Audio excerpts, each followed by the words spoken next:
Hello, class. This is Group 3. My name is Kwangwon Kim. And my name is Jeff Holt Rodriguez. And I am Nick Laduca. My name is Alfredo Liu. And I'm Nick Johnston. And today we're going to talk to you guys about why and how financial reporting standards and government regulations are protecting the public.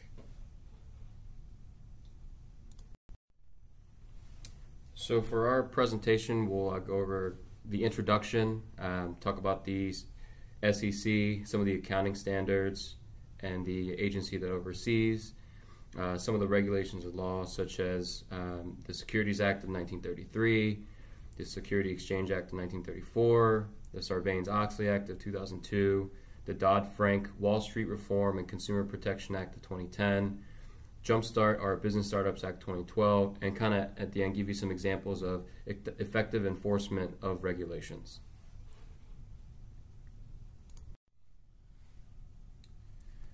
So why do we have financial reporting standards and government regulations, and how do they protect the public?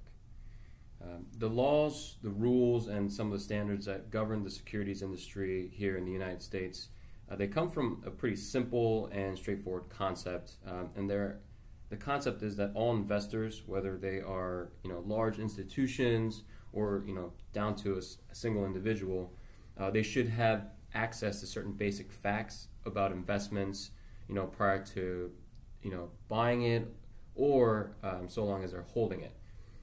So my colleagues will expand upon the standards, the laws, the rules, and the regulations, as well as its governing bodies, and show you how they are protecting the public.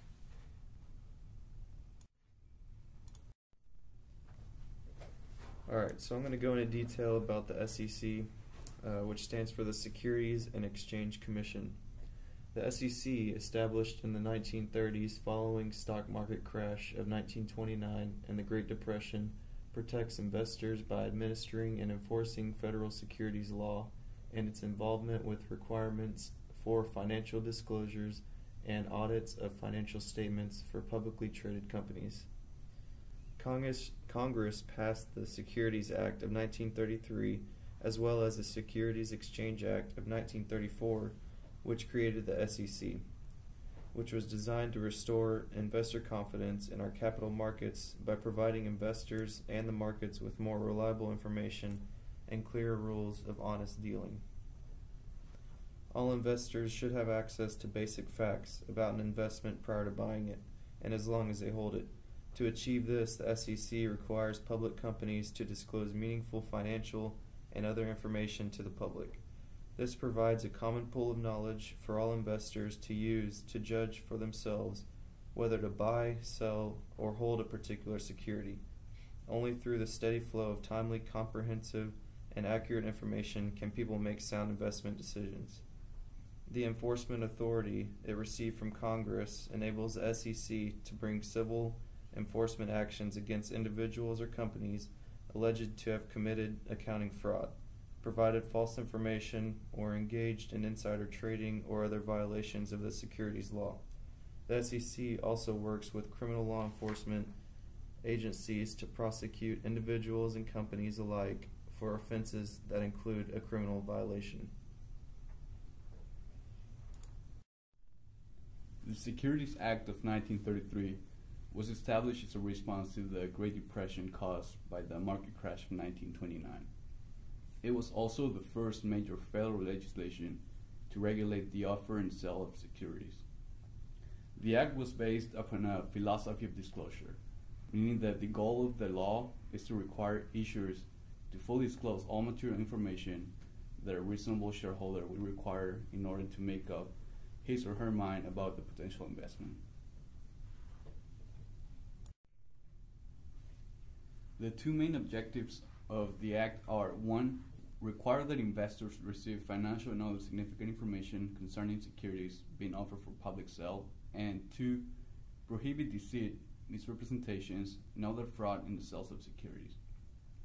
A primary means of accomplishing these goals is the disclosure of important financial information through the registration of securities.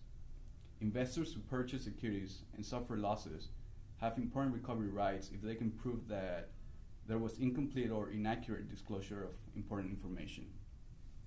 The company the underwriter, and other individuals signing the registration statement are strictly liable for any inaccurate statements in the documents. This extremely high level of liability exposure drives an enormous effort to ensure that the document is complete and accurate, also known as due diligence. The Securities Exchange Act of 1934 was created and effectively enacted the Securities Exchange Commission.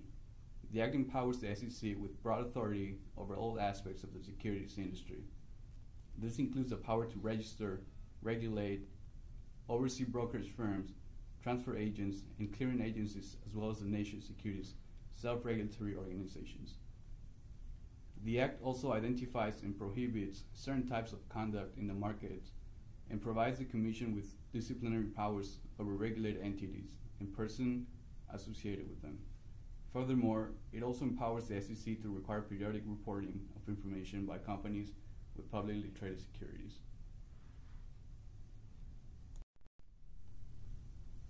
Some of the most important points of the 1934 Act are the following: self-regulatory organizations.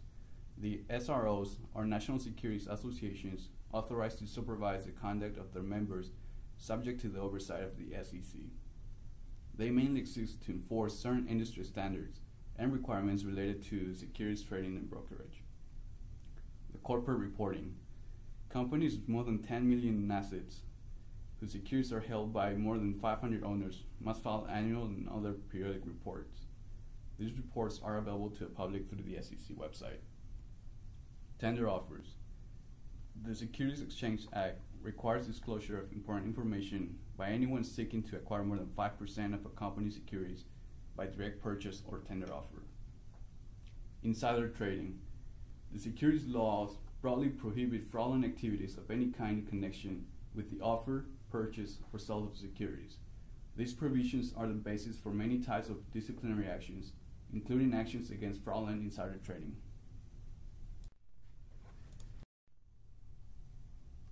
Now, the GAAP, or the Generally Accepted Accounting Principles, are the common set of accounting principles, standards, and procedures that companies use to compile their financial statements. GAAP are a combination of authoritative standards set by policy boards and simply the commonly accepted ways of recording and reporting accounting information.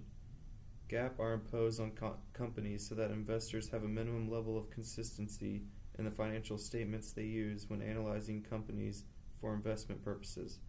GAAP covers such things as revenue recognition, balance sheet item classification, and outstanding share measurements.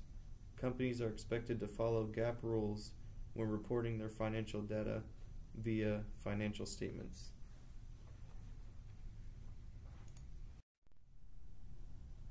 The FASB, or the Financial Accounting Standards Board, is a private, nonprofit organization whose primary purpose is to establish and improve generally accepted accounting principles, or the GAAP, within the United States in the public's interest.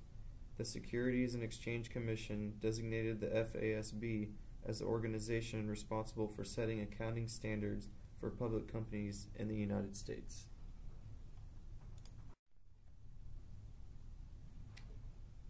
The Sarbanes-Oxley Act of 2002, informally known as the Public Company Accounting Reform and Investor Protection Act, was signed by George Bush in July 2002, and it was enacted as a reaction to Enron and WorldCom and many other major corporate accounting scandals. When enacted, it was quoted as the most far-reaching reform of American business procedure since Franklin Delano Roosevelt, and it also created the PCAOB to enforce its acts, and the PCAOB stands for the Public Company Accounting Oversight Board, and it issues inspection reports of registered public accounting firms. While a large part of such reports are made public, portions of the inspections that deal with criticisms of or potential defects in the firm's quality control systems are not made public if the firm addresses those matters to the board's satisfaction within 12 months after the report date. So basically, the PCAOB inspects reports from accounting firms, and they release the information to the public. Unless the information is negative of the accounting firm, they will give the accounting firm 12 months to fix the negative qualities of the report, and they will have to report back to the PCAOB.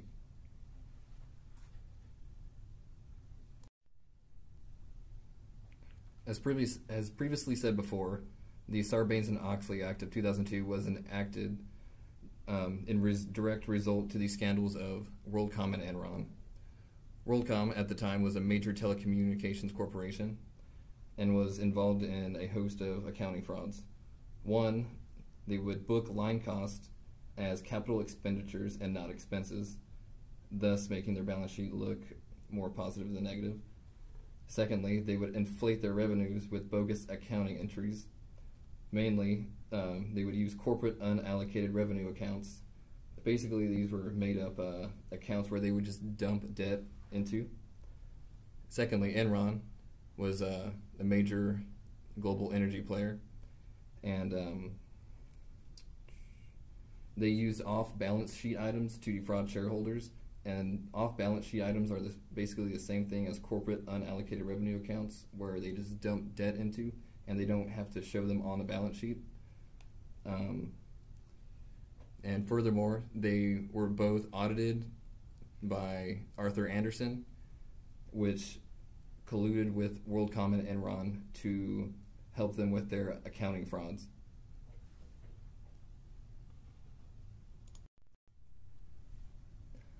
As stated before, Arthur Andersen colluded with both Enron and WorldCom to falsify their accounting reports and doctor their audit reports.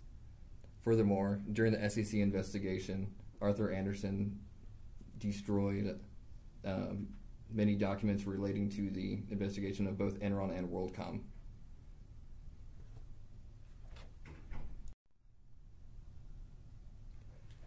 Okay, and as you can see from the infographic above, the Sarbanes-Oxley Act emphasizes management reporting, board governance, management and board conduct, enforcement of penalties, and auditor independence. Most importantly, the PCAOB, which the Sarbanes-Oxley Act initiated, has to oversee, regulate, inspect, and discipline accounting firms in their roles as auditors of public companies. And it aims to improve auditor innocence, corporate governance, and internal control assessments, and enhanced financial disclosure.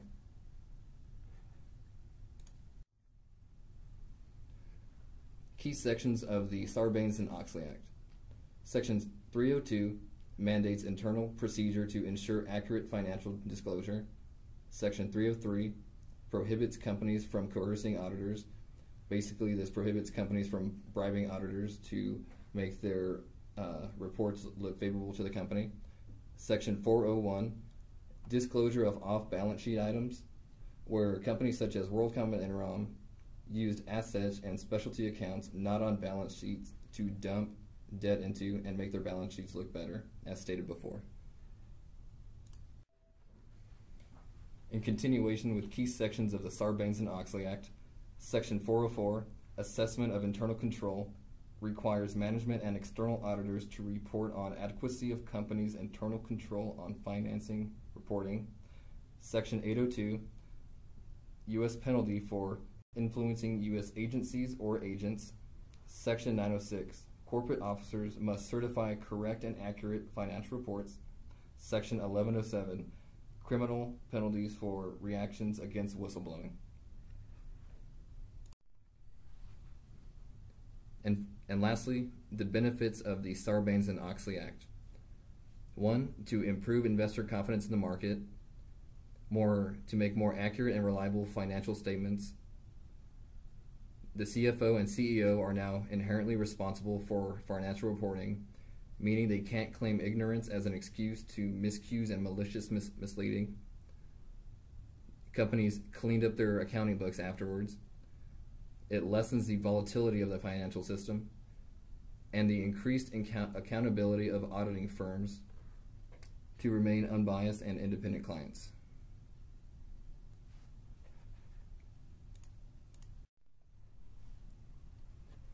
The Dodd-Frank Wall Street Reform and Consumer Protection Act was signed into federal law by President Barack Obama on July 21, 2010 at the Ronald Reagan Building in Washington, D.C. The Dodd-Frank reform will prevent excessive risk-taking that led to the financial crisis of 2008. The law will also provide common-sense protections for American families. It will prevent mortgage companies and payday lenders from exploiting consumers. These new rules will build a safer, more stable financial system, one that provides a robust foundation for lasting economic growth and job creation.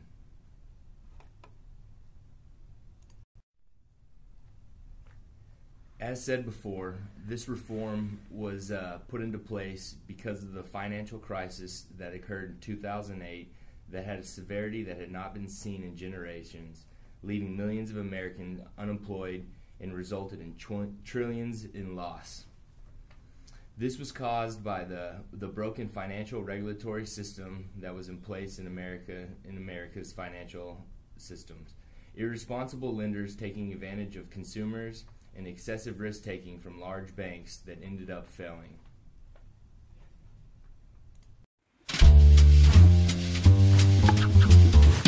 It wasn't too long ago that Wall Street was on a roll. But in reality, this growth was fueled by careless risk-taking by the big banks, dealings that would bring about the greatest economic crisis since the Great Depression. To understand what happened, we need to go back just a few years. Let's say you were a home buyer at the height of the market. Before you could get the keys, you would have had to fill out a pretty big stack of mostly unintelligible mortgage documents from a big bank. This mortgage is essentially an IOU for the cost of the house. Now you might think that your bank would just put that IOU in a safe place while you went about making your monthly payments. But instead, that IOU took a little detour.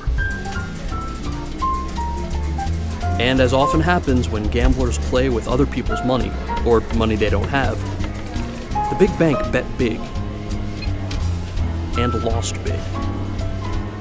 And since the bank was so big, the entire economy was affected when it lost. As a result, millions went unemployed, small businesses couldn't get credit, the middle class got squeezed. Which brings us back to your nice new home. If you lost your job, you couldn't make your mortgage payments. Worse, because of falling home values, you wouldn't be able to sell it either without taking a big loss, putting you at risk of foreclosure by the bank. And to make matters worse, everyone's 401k probably took a big hit too. And to top it all off, the government had to bail out the big bank using your tax dollars because it was, as they say, too big to fail. This risky behavior by Wall Street had to be stopped. And that's just what reform will do. For the first time ever, a new consumer financial protection agency will have the sole job of reining in the big banks. So those unintelligible mortgages will get a whole lot simpler. You'll also see clearer language with credit cards, overdraft fees, and student loans. Wall Street reform also closes the loophole that allowed the big bank to gamble with your IOU in the first place. For banks, there's no more betting, just banking. Plus, banks will be prevented from growing so large that they put the entire economy at risk if they were to fail. And if some financial firm still gets itself in trouble, despite the stronger regulation, well then it gets shut down, period. No more bailouts. So maybe you can rest a little easier knowing that your home, your family, and your future will be protected from the irresponsibility of others. Accountability for Wall Street. It means protection for you.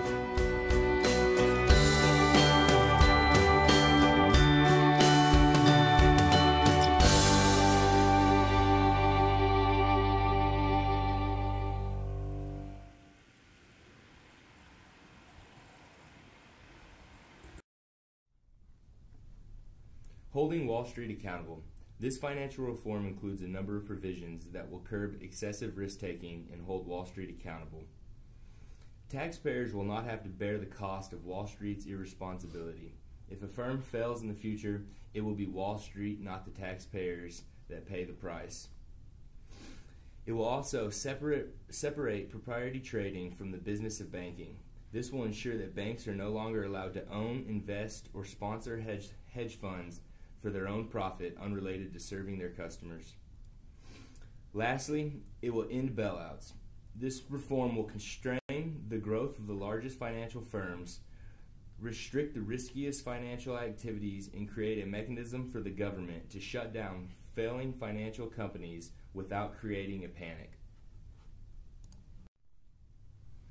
The Consumer Protection Act also created the Consumer Financial Protection Bureau, the CFPB.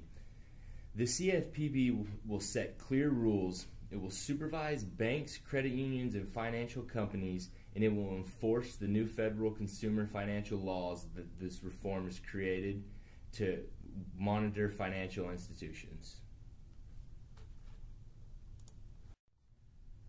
The CFPB also launched a few programs to help families in need. For families who want to buy a home, the CFPB launched a program called Know Before You Owe to protect borrowers from unfair, deceptive, and illegal mortgage lending practices. For families caught by unexpected overdraft fees, it created new rules to regulate unfair overdraft fees. It will enforce new rules that give consumers a real choice as to whether to join expensive overdraft programs so that they are not unknowingly charged unnecessary fees. For families considering student loans, it created the Financial Aid Shopping Sheet. This is to help students better understand the type and amount of aid needed to get through college without building up excessive loans that they're not able to pay off. The Jumpstart Our Business Startups Act was signed into law by President Barack Obama on April 5, 2012. This act requires the SEC to write rules and issue studies on capital formation, disclosure, and registration requirements. The Jobs Act has created a new way of funding for small businesses called crowdfunding. Crowdfunding allows small startup businesses to accept small startup funds from private individuals without making an initial offering to the public. As we've already seen since this act, there has been an increase in usage of crowdfunding platforms. This has helped fund startups, film and music projects, nonprofits, and all types of small businesses. The Jobs Act is designed to encourage small business startup funding by easing regulations and allowing individuals to become investors. As you can see here, a company can raise up to $1 million a year from individual investors. But what the Jobs Act has actually allowed is a protection of the individual investors. It only allows for an investor that makes under $100,000 a year to only to invest 5% of their income, or $2,000. And if you make over $100,000, this act allows you to invest 10% of your annual income. This prevents people from investing too much that they aren't actually able to pay for their own investments. Small businesses by the numbers. Over 6 million new small businesses a year are created, and 1 out of 2 of them stay open for 4+ years. The small businesses make up 99% of employers in our country. They employ 50% of all workers currently, and they are responsible for about 75% of all new jobs created each year. Because of this alone, small business success is key to our economy.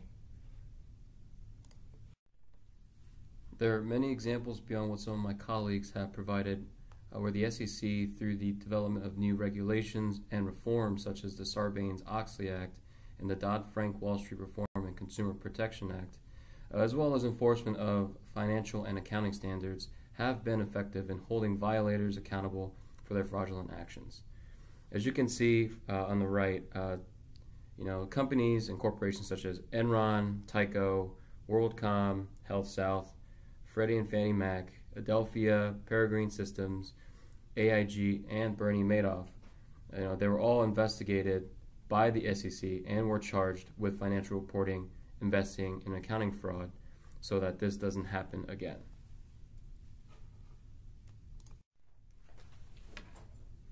Financial reporting standards, reforms, and government regulations are in place to protect the public and to make sure that there is fair representation and appropriate accountability in connection with financial reporting, accounting, internal control, compliance, and other related matters from corporations. They also develop certain laws to encourage and educate the public on new and efficient investment opportunities like the Jobs Act and crowdfunding. In the end, there is so much regulatory agencies like the SEC can do to enforce standards on corporations.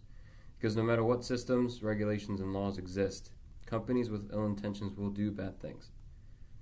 In the end, it comes down to the ethical decisions of the corporate executives to follow these laws and comply with these regulations.